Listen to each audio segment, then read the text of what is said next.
I'm Nina Concepción. And I'm Katherine Bourne Taylor. And we are Obsessed!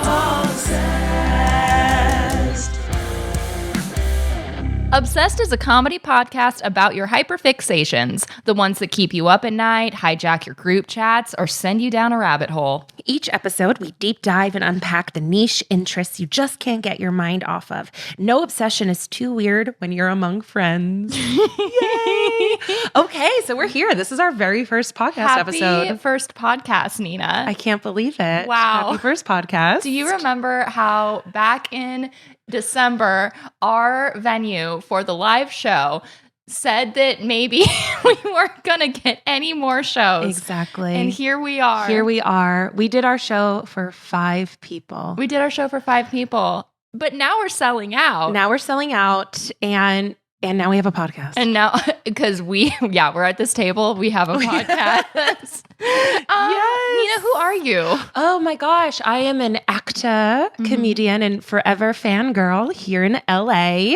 And Katherine, who are you? I am a comedian, an actor, and a writer. I live in Los Angeles as well, by way of Chicago. And I have loved things all my life, a little too much. So how Katherine and I met and how Obsessed became to be is we met at a show called Fangirl Central by 2 amazing sister comedians. And they also have a podcast, I think. I believe they do, Fangirl yes. Central. Check them out. Katherine and I, total strangers. Was this 2021? I think it was 2022. And it was a show celebrating fandoms. And so we each just blindly, we didn't know anyone in the show. No, and in the green room, I saw a woman in a Samantha Pleat jumpsuit with the iconic like medieval like textile that I had been eyeing. And I was like, I got to go talk to her. Yes. And I signed up for that show, because I really needed to talk about an obsession, but also because I just had this feeling that I was going to meet people that would really matter to me. Like, that's where my people are going to be. And that's where we met. That's where we met. I was doing a piece about this time I wrote a Lord of the Rings fan fiction when I was 13, and I got absolutely obliterated online by Tolkien heads. They destroyed my 13-year-old self.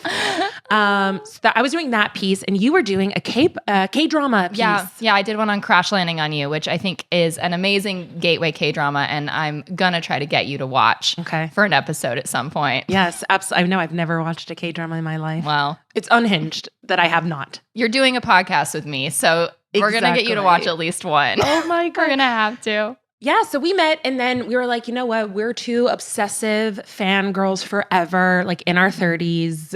You know, we have been lifelong fandom, obsessive, which we'll get into, but it's like the obsessed spans pop culture. It spans everything beyond pop culture. I mean, like having a history as evangelical Christians. Yeah. It's like a mindset. Like being obsessed is a thing that we both are very familiar with, for better or for worse, I would say. Yeah. And something we really relate on. Yeah. And also take a lot of joy in talking about. Like, I think holding space for someone's obsession and a thing that they just really love to talk about is like one of the best ways to love somebody. Yeah. And what's really cool is like we host a live show every 3rd Monday of the month. And it's been amazing to see what no one has repeated an obsession. Yeah. Which is incredible. And they get so niche, and it's just a celebration. We always say like obsessed is like letting your freak flag fly with your weird little things. So that's what we're going to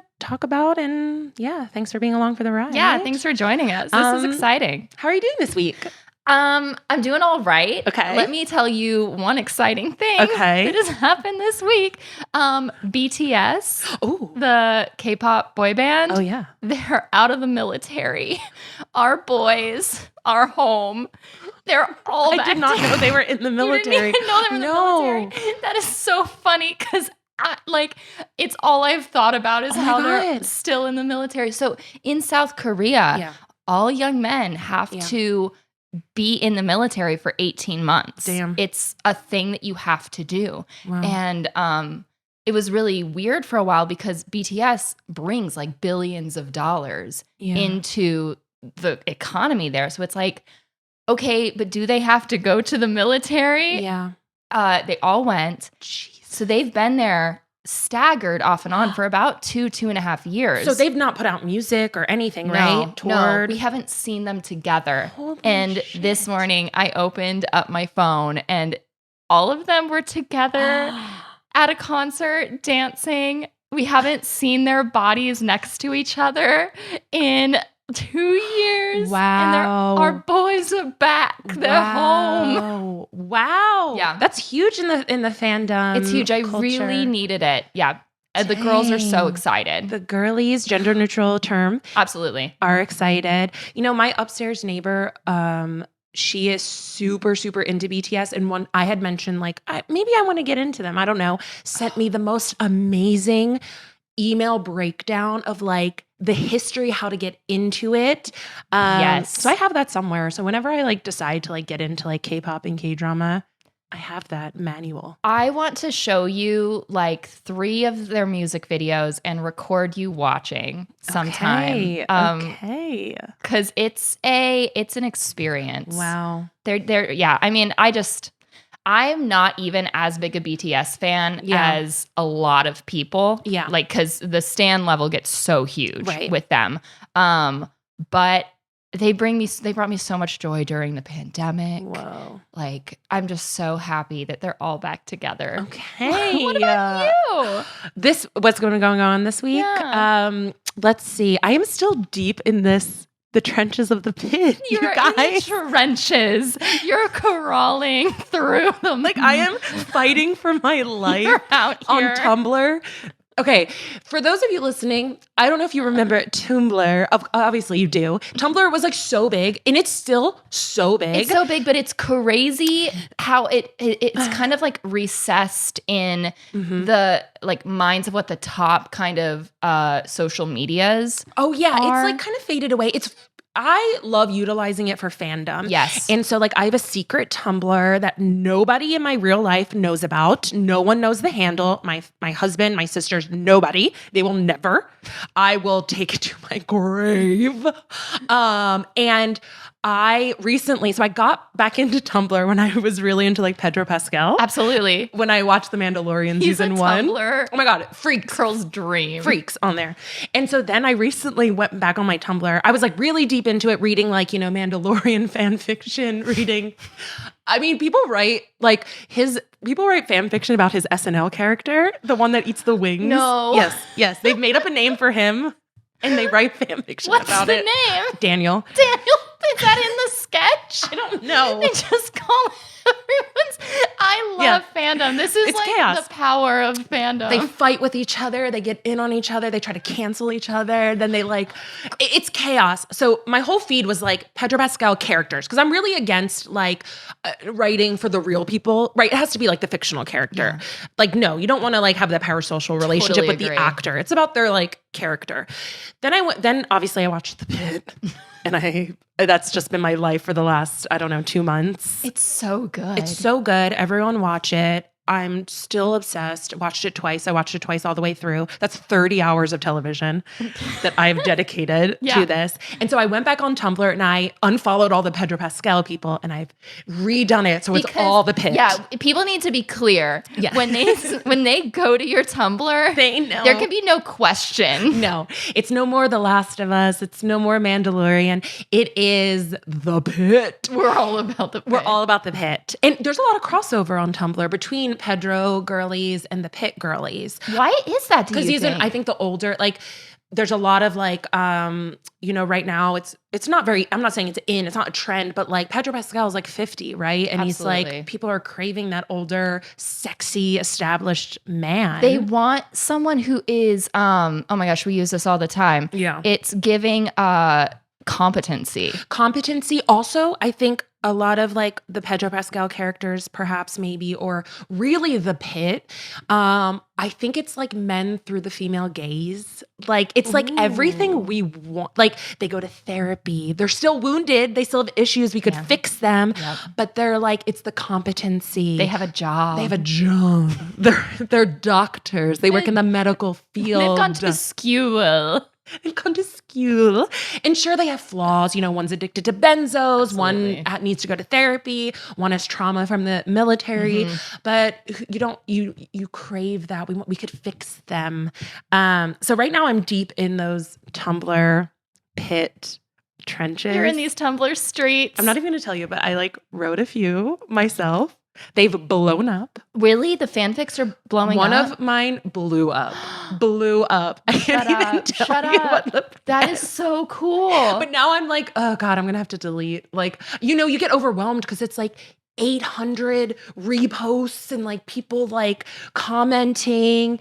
And I'm just I can't handle. What if you get published? No. Because there are a crazy thing about fanfic now is that it is where publishers go, specifically in the romance domain. It's where they go to find and discover new writers. I know. It's crazy. I also think there's this beautiful thing happening in where fan fiction is losing the stigma of being a bunch of horny tweens writing about. It's no, it spans everyone. Everyone writes it. It's for the people. But what I read a lot of is people in their 30s writing it. A lot of moms postpartum when they're just with their baby, just writing fan fiction. And it's some of the best. I mean, we'll get into it because this episode we are going to focus on the power of fandom and fan fiction in particular. Yeah, we're segueing really well. I know. This is going great. Well, so the director of The Eternals, Chloe Zhao. Yeah. She is a big Archive of Our Own fan. There's a quote she says, she wrote something and she's always been outspoken about her love of fan fiction. And she's she'll never tell people her pen name. And she was see you on AO3. And I'm yes, it is. I just think it's so powerful and so special. And truly some of the best writing I've ever read is free fan fiction. It's so wild that these authors are doing this work for free. Yeah. Same with you. Some of the best researched, the most responsibly researched. Yeah. I'm going to call them novels. Yeah. 45 plus chapters. Yeah. Because I love a long fic. You do. I can't. Okay. Katherine was did you finish Green Lights? No. It's a Hermione fan fiction. I haven't finished it yet, but it's Jesus. It's Christ. 45 plus chapters. No. How many words? What's the word count?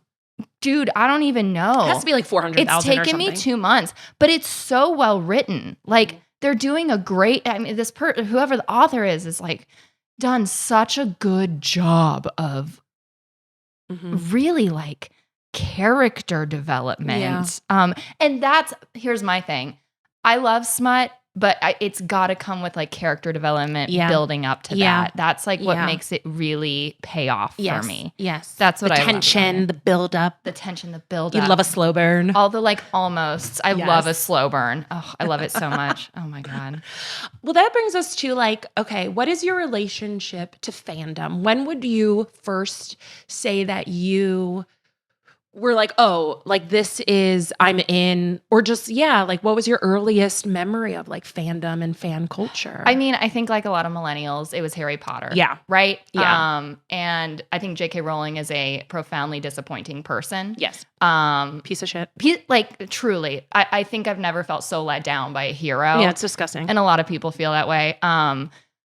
But when I remember being 12 and being on a trip with my family, and we would stop at libraries every couple days, and me and my sister would get to go on the computer, which is very exciting because computers and the internet were very policed in my family. Yes. And I get why, because the internet was crazy. It is crazy. I don't know how people with kids handle this stuff right now. But we would stop at the library and we would get our 30 minutes on the library computer. And I remember I found this website called Hermione's World. And it was okay. It was a website that was run by the person who wrote this fanfic called Hermione's World. Because that was when you would publish fanfics on their own website address. Their own website. Yeah, this was before I knew about fanfiction.net. Yeah. This was probably 2001 or something like that. Wow. Yeah. And it never occurred to me that you could do that. Yeah. That like, but of course you could, because I'd been doing it in my head on that whole road trip, just like staring out the window and coming up with my own little stories of like Hermione and like what was going to happen in the next book, la la la la. And that's where I fell into it. And flash forward, me like at home with my 15 minutes of computer time that was directly facing the living room, by the way, like everyone can see what's going on. I would like stealthily like pull up a tab and click print. I would print like 60 pages of a fanfic because no time to be wasted vetting. Like I gotta get this printed so that then I can go and read it. Yep. That was mine. Wow. What about you? Definitely like Harry Potter. I think the thing that led me to fan fiction was Newsies. Oh, 8th grade. Oh my God, I didn't even talk about Newsies. Okay. Yeah, you go off on Newsies and then I'll go off on Newsies. Well, I'm glad you brought up because these two like things were things that I think a lot of millennial women and people can relate to of like, I watched Newsies in 8th grade. My teacher showed it to us. It blew my mind. I flipped out. I went home and on that dial-up internet, I just wrote into Ask Jeeves because I don't think Google was we didn't have, Google wasn't a thing. I was just typed Newsies and it led me to fanfiction.net. And that opened my world of like, oh my God. And I don't even remember what the first one I read was, but I started writing like pretty quickly. Wow. Writing my own. And it was always like my last name, but a different first name. Stop. It was your last name? Yes, like full on the internet. It was like you should have switched it. It was like Zoe Concepcion. No one knew. She had curly brown hair. And I think, and then that opened my whole eyes because then I realized, oh my God, everything I love, Stand By Me, Hanson. Okay, Hanson was the one thing that I would read and consume. It was fan fiction like with the brothers. Like they're not fictional characters. That's probably not, it's not ethical, but. It's the brothers Hanson, fully. There was this story, and I recently looked it up. It's still on the internet. It's called Catapult. I love it when you can look up a story you remember from 10 years ago. It's still active. It's called Catapult. It's like 70 chapters. It's about a girl. So Taylor Hanson gets into a coma. No. Coma.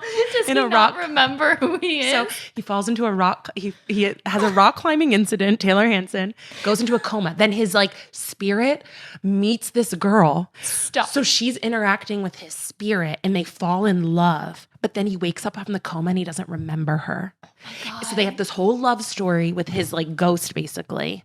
He wakes up, doesn't remember her. That's so good. It's like a K-drama. It sounds like almost like a K-drama. That's exactly, I was going to say, that sounds like an anime or a K-drama. And it was amazing. I think her name was Allie. She had like curly blonde hair. It was clearly just based one-to-one off the author. Absolutely. And it was like this epic, incredible love story that changed my life. It was 75 chapters or something. And I read every single one. Did they end up together? Of course. Yeah. He does like remember her. And I just. What a relief. I know. Does he remember? So now I'm invested. Somehow he like does start to remember her, but it's a slow. You should read it. This sounds like my kind of fic. Like it's a slow burn. I like Hanson is fine to me. No. I was not looking them up or anything like that. Yeah. But this is another thing to get into is like, it's a gateway. Fanfic is a gateway to a fandom. Oh, yes. Yes. Because also, like we've talked about, like I've read fan fiction about characters or movies that I've never seen, but because I love, like if I love Pedro Pascal, he's in something. Oh, someone's writing a great fic about this character of this movie, Triple Frontier. Ever heard of it on Netflix? I've never heard of that. It has Oscar Isaac, Ben Affleck, Garrett Hedlund, the guy from Sons of Anarchy. It's like the lamest movie, but let me tell you, the girlie's right about his Frankie Morales as the character. And I'll posit with a cast like that, you don't need to watch the movie because we all know where this is headed. We know where it's headed, honey. We're going to end up on Archive of Our Own. We're going to end up on Tumblr. I don't need to watch the movie. You don't need to watch Triple Frontier. And I tried. That's the other thing. Like, because I also remember, like, and I wonder if you were the same. Like, another like obsessive fandom thing is like from a very early age, I would become obsessed with actors. Like, I was obsessed with River Phoenix. Obsessed. He was dead by the time I found out who he was, but I was so deeply obsessed with him. I watched every single thing on his very short IMDb. But it's like, even just like the things that aren't that great, you like need to watch, you know, and like consume. I wouldn't get obsessed with actors. I think, again, partly because my time on the TV and on the computer was so limited. Yeah. So I would get obsessed with a story and the characters. Like I had this, this anime called Card Captor Sakura that Kids WB was airing as Card Captors so that boys would like it too. Okay. Yeah, they like put both of them in the front of the poster and everything. And it was like my one show on Saturday morning that I would watch. And I found I remember, this is crazy. I remember walking through my elementary school in 6th grade, having just found this fan fiction on fanfiction.net, but I found it again on the website of the author because I was just looking for stuff about Card Captor Sakura. And I remember being in 6th grade, like imagining what's going to happen next in this fan fiction about Sakura and Lee Shoran, her fellow card captor. Oh my gosh. And that fanfic is still running. Oh, she hasn't updated it in 3 years. But it's like open-ended. Isn't that incredible? It's absolutely incredible. And there's a like community around this fan fiction. It's been 25 years. I bet she'll update it.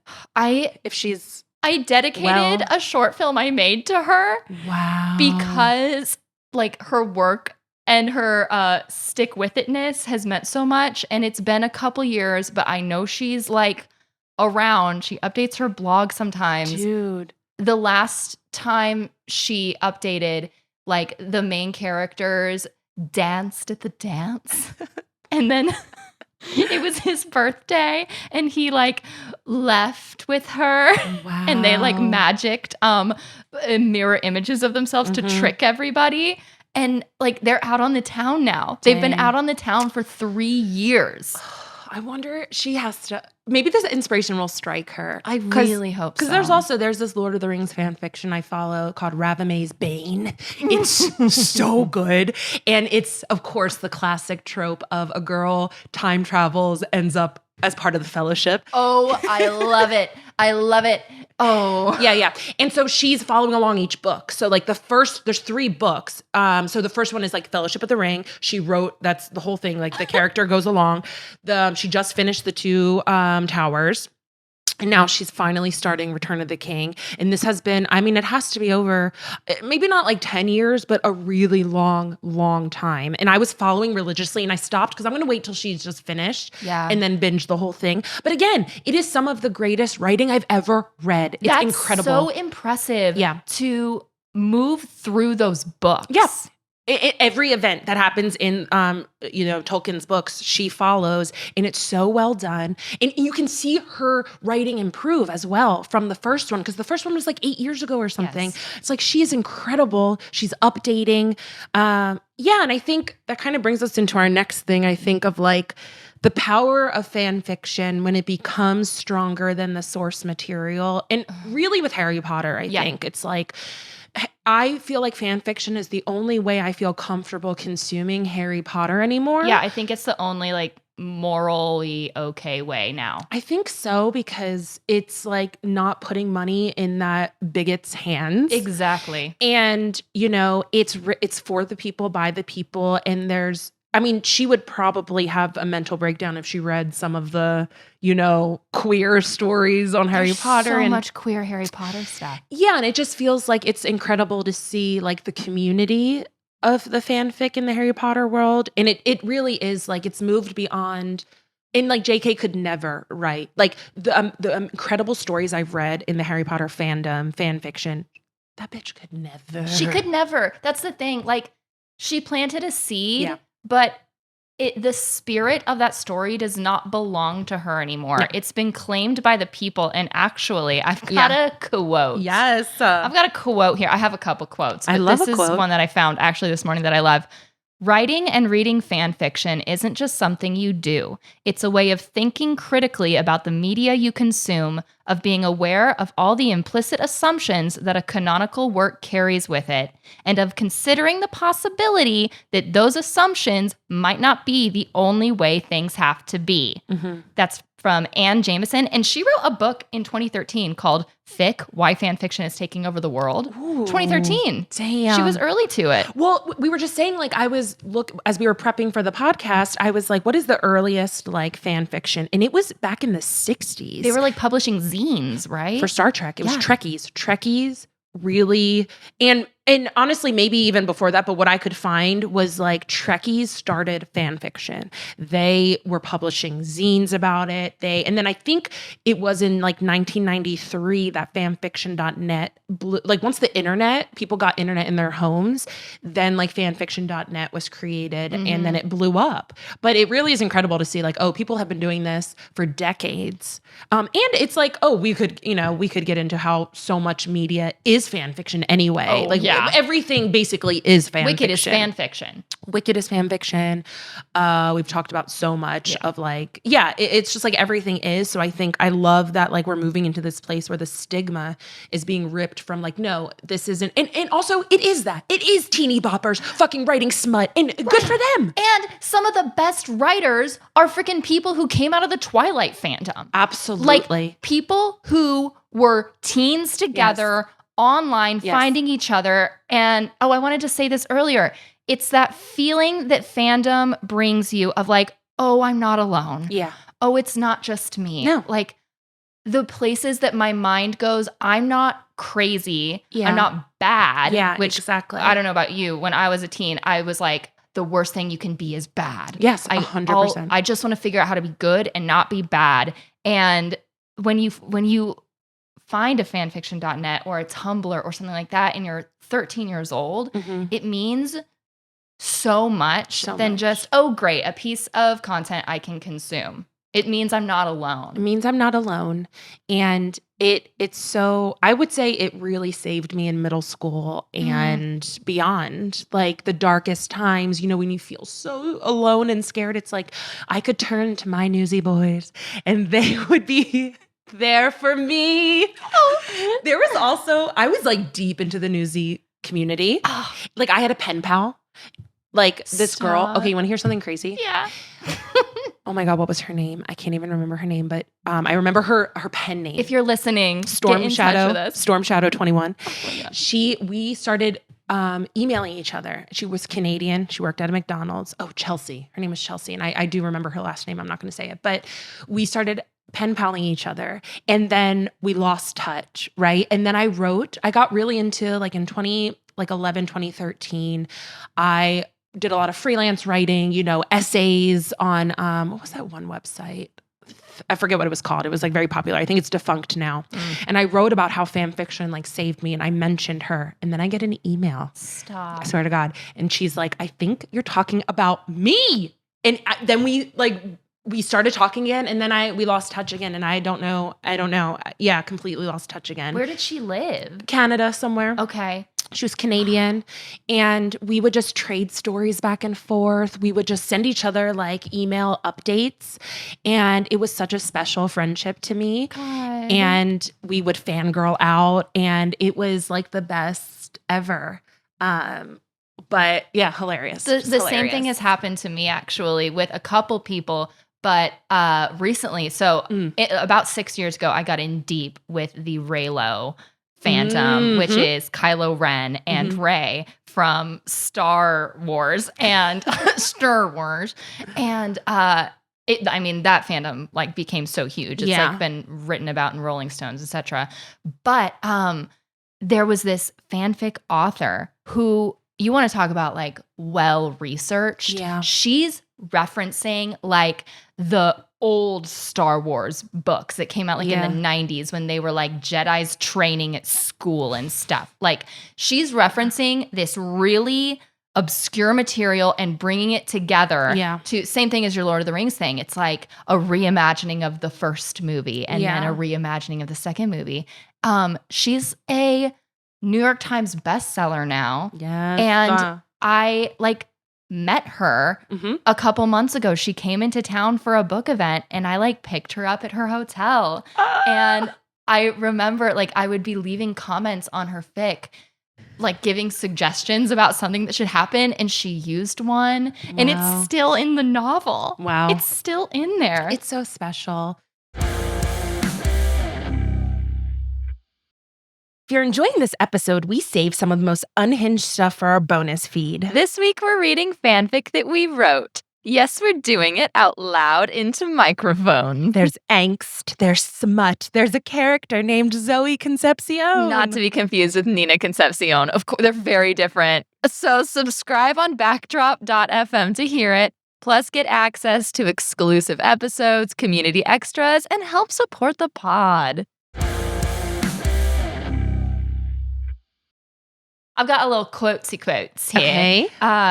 Fan fiction is a way of the culture repairing the damage done in a system where contemporary myths are owned by corporations instead of owned by the folk. Oh, that's Henry Jenkins, who wrote this book that actually sounds really good, Textual Poachers. It's about fandom and the way fans respond to material.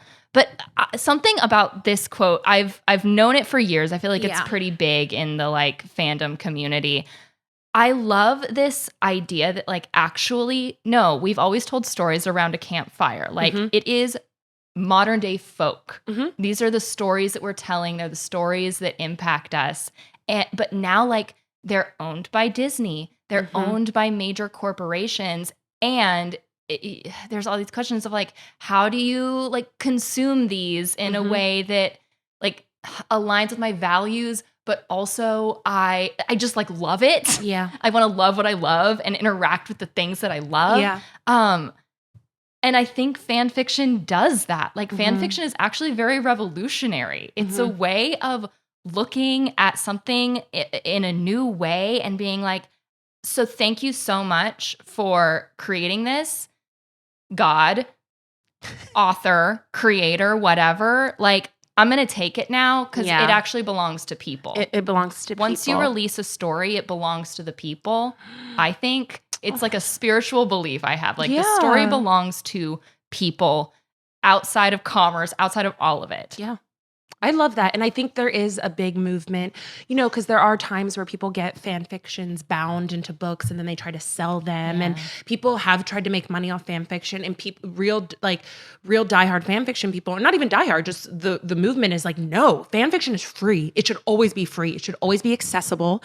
You should never pay for it. And I know recently, it was either Dipsy or Quinn, one of those apps that does erotic or erotic fiction, they were trying to market off of Dramione. For real? And then a bunch of fan fiction authors were commenting, being this is so fucked because no, you're trying to make money off of a fandom. Fan fiction is free. It should always be free. Absolutely. Because they were marketing it oh, if you want your Dramione fix, read these stories. And they were just really trying to and they even showed, I think maybe even a screenshot of Archive of Our Own and how many stories are in the Dramione. And a lot of Dramione authors got really, rightfully so, pissed. Absolutely. And we're you're trying to profit and make it part of this capitalistic machine when it's we do this for free. Which also I have to remember, we've talked about this before, because we get very opinionated about fan fictions, and some fics really piss me off. And I have to remember, this is free. They're literally doing it for free. They're doing it for free. Yeah. And don't go after fan fiction authors. That's insane to me. I think that we've gotten to a place as a society where we're used to getting so much for cheap and fast that something like fanfic that is literally free, we still feel or people still feel this right to it. Just don't read it if it's not your thing. Because there's plenty. I mean, when you get into the smut of it, oh my God, there is so many. My eyes have been opened. As a 35-year-old woman, The things I've seen. I thought I was worldly and lived. No, honey. There are things I'm like, oh my God, clutching my pearls. Yeah. But it's like, if, what I love about fan fiction too, it's like there's always warnings. There's always like consent is so big of like don't read this if this ain't your thing. Yes, the author notes at the top. Author note, baby. Author notes. Like, it's so responsible. Yeah. It's an example of people looking out for people. Yeah. It's so good. I wanted to ask what your most like obscure or strange fan fiction you've read. Like, is there a show, a movie where you're like, I can't believe I actually looked up to see if there was fan fiction about this? Because I have a few.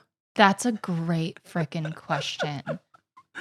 I need to think about this because I feel like I have a memory in my head and I'm trying to remember what it was. What's yours? Well, so we should say too, if anyone's, listening who isn't into the fan fiction, like there is a fan fiction about everything, every single thing. So I remember reading a really great one about It's Always Sunny in Philadelphia. Oh my God. It was Dee and Charlie, the pairing. But it was so, I'm not even kidding. It was so good and sweet. Yeah, I bet I could still find it because it's in your history. Everything you've ever clicked is in your history of your fan fiction archive of our own. That one was amazing. And then this is like one of those things where I'm like, is this ethical? I don't know. I recently watched all of Band of Brothers. Have you ever watched Band of Brothers? No, I need to watch it from beginning to end. Oh my God, it's so good. I'm such a Band of Brothers head now. It's like the best miniseries I've ever watched. It's incredible. But then I was like, you know what? Is there Band of Brothers fan fiction out there? There's absolutely. Honey, yes, there is. But then I'm like, oh my God, is this ethical? They were real people. And then I'm like, wait, Band of Brothers itself is a fan fiction in many sense because it's like based on, but like, come on now, they're elaborating. And I would say like, yeah, Band of Brothers, I've read a few and they're always like really great. I mean, they're always just like, I don't know, it gives like, I don't know, but that was one of the recent, that was like as an adult, like a few years ago. I feel like there's a spidey sense that you start getting where you're watching something and you're like, I bet there's fanfic about this. Yes. And you know what that is? That's like maturity and growth. That's taking care of that 13-year-old who's like, I'm probably the only person in the world who's watching Newsies and imagining that I could be a Newsie and they all love me. There's I so bet many. No one else is thinking about that, just me. But no, now as an adult, you can watch something and be like, let's go to the web. I mean, I recently, at one of our Obsessed shows, I did a presentation on the 2005 House of Wax remake, which is one of my comfort movies of all time. Obsessed. I love it. I'll defend it. There's not enough fan fiction about it, but I did look up because I was a big Chad Michael Murray girly about his character, and it's out there. Oh there my is God. People. There's at least like I think 80 stories in the category on Archive of Our Own. That's not bad. It's not bad. It's not enough. It's not enough. I need more people to write about. It's a disappointing number. It's a disappointing. Maybe I should write one. You have to be that change. I need to like do a House of Wax renaissance in the fandom culture. And now you're blowing up. Oh no. On Tumblr. I'm so scared. I don't have that many followers, but my story that I did write, it's pretty good. I'm not even going to lie. But you can't give details. I can't actually, no. Oh my God, I can't. Because I can't. Too much. No, I've said too much already. I can't. I can't. I can't give details. Okay. I remembered a fandom that actually is not obscure, but I'm surprised there weren't more. I watched this Chinese drama called Love Between Fairy and Devil. It's so good. I love that title. I know. I love that title. It's definitely like a translation of the title. I love it. Love Between Fairy and Devil, to the point. We know what this is going to be. Like grumpy man, sunshine girl. We love that. They're trope. magic. It's a zanxia, which is a genre of Chinese stories, which are like based in like old folklore. So like gods descending into the mortal world, et cetera, et cetera. And I finished it. I had never felt so hungover from a show where you're just like, I feel like I just like went somewhere and I can't believe there's nothing new to watch with this. Like it's over now. I went to fanfiction.net and there were not a lot of stories. Did you check Archive of Our Own? Oh, sorry. I meant to say Archive of Our Own. Yeah. Yeah. I usually go to Archive. The interface is so messed up now. I know. It's like, I feel like a dinosaur website. I'll never delete it. There's an app for it. Oh, absolutely not. Also because like there are some fics that didn't cross over to Archive. That didn't cross over. And you can only access them on fanfiction.net. Yep. But yeah, that's a bummer. Not It's enough. okay. I hate when you're really stoked about something and you go and you're like, God, there's only like 5 stories. And it's like, no. I Because know. nothing hits better than finding a story that's like 32 chapters. Oh Slow my burn. God. And it already has a lot of like likes Kudos and kudos and comments. And you're And it's just complete. And it's complete. oh my God. Because I struggle, and a lot of fan fiction authors get mad about like not getting enough support on their works in progress. But I've been burned so many times. And again, fan fiction's free. I'm not like whatever. I've not finished so many fan fictions I've started writing, but I tend to wait until it's done and then I can binge the whole thing. Yeah. I really admire you not giving in to those meanies who flamed your stories because I wrote 1 chapter of a Newsies fanfic when I was 13 and I got 2 bad comments. I got like 2 nice ones. And then a few bad ones. 2 bad ones accusing me of writing a Mary Jane. Okay. Should you explain what a Mary Jane is? Yeah, and you can help me with this. A Mary Jane is... Oh, it's a Mary Sue. Oh, Sorry. a Mary Sue. A Mary Sue. A Mary Jane. Mary Jane is marijuana. Yes. A Mary Sue. A Mary Sue is a character who is kind of like, I guess we'd call her like a pick-me girl now. And like a manic pixie dream girl. 100%. Pick me. Just like the cliche. Yeah, like, a cliche. And you know what? I gotta say, because they were right. They were right. I was writing a Mary Sue who was running away to New York City to escape her abusive stepfather. It was always abuse. She was like almost assaulted by her stepfather. Every time in And Newsies. she has to run away to New York. I know. And she's going to be a star on Broadway. And she goes to an audition. And the woman auditioning her is the grandmother of David, the newsie, who's like Christian Bale's best friend. Yes. He doesn't get, and there are no fics with him as I hated Davy. I would never read about Davy. I loved him. He was so kind and his hair was so curly. Actually, now as a grown woman, I'm like, girl, you should have been writing about Davy. Davy, he's going to school. He probably will have job security. Yeah, he's like supporting his family. Damn, you're so right. You know what's funny? Did you ever do like the casting calls in Newsies fan fiction? Do you know what those are? Wait, what is it? That sounds so an familiar. author would be like, I'm writing a story. Like, submit your like character. So I would be like your like alter ego. And it would be like, you would describe yourself, what you look like, your newsy name. I think mine was, oh my God, what the fuck was my newsy name? I had one that I used all the time. God. And then you would be put into their story with the pairing. So I was always in love with Spot Conlon too. So I was always like wanting to be paired up with Spot Conlon. And then you'd read and you'd be like, it's me. It's me. I'm in it. I'm in the story. And it's so crazy because you look at Newsies now, Spot Conlon's like a tiny little a shrimp. He's a shrimp. But we loved him. We loved him. Why would they cast that kid as the intimidate? Whatever. We can get into it. Because they knew that character had a lot of narrative potential and probably couldn't distract from Jack. I know. From Christian Bale as Jack. I just should mention my number 1 favorite fan fiction I ever wrote about Spot Conlon, about the virgin prostitute. Please tell. she's a prostitute. But she's never had sex. A virgin prostitute. Because obviously I was writing this at 13. I've never had sex. All my characters were virgins and they always lost their virginity to the person. Conlon. And it was always like amazing. First go. And he like finds out that she's a virgin and she's sent to his enemy. So she gets sent to him about it. Helen of Troy. And a war happens between the boroughs. For this virgin prostitute. I'm crying, but that was my favorite one I've ever written. It was called Bleed for You. You can look it up. I don't care. I'm very open about my old fan fictions. My current ones you'll never find. My old ones, I wrote about a blind girl going to the Holes camp. So good. Mine is called Red and Gold, and I had no reason to call it Red and Gold. I just thought that sounded like a good story name, and I assumed that I would figure it out as I kept writing why it was called Red and Gold. And I never kept writing. It's okay. I was too beat down. It's exhausting. But then once you rip that Band-Aid, oh my God, I guess we're coming towards the end of our first episode. I can't believe that tomorrow we're going to wake up and our podcast will be number 1.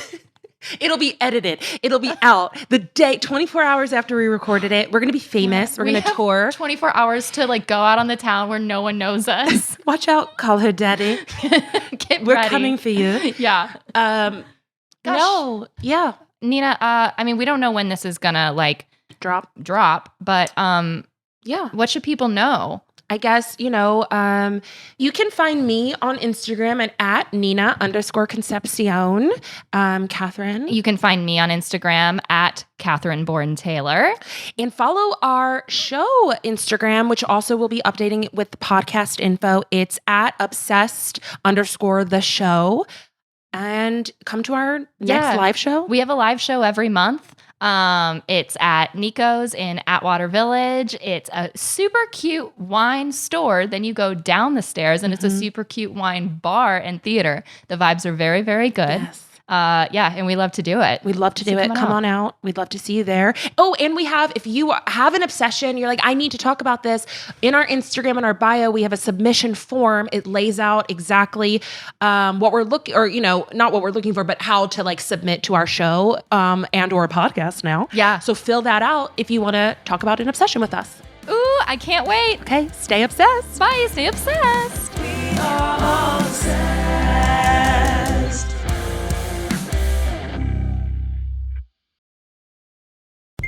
Find more great shows and see what's behind it all at backdrop.fm.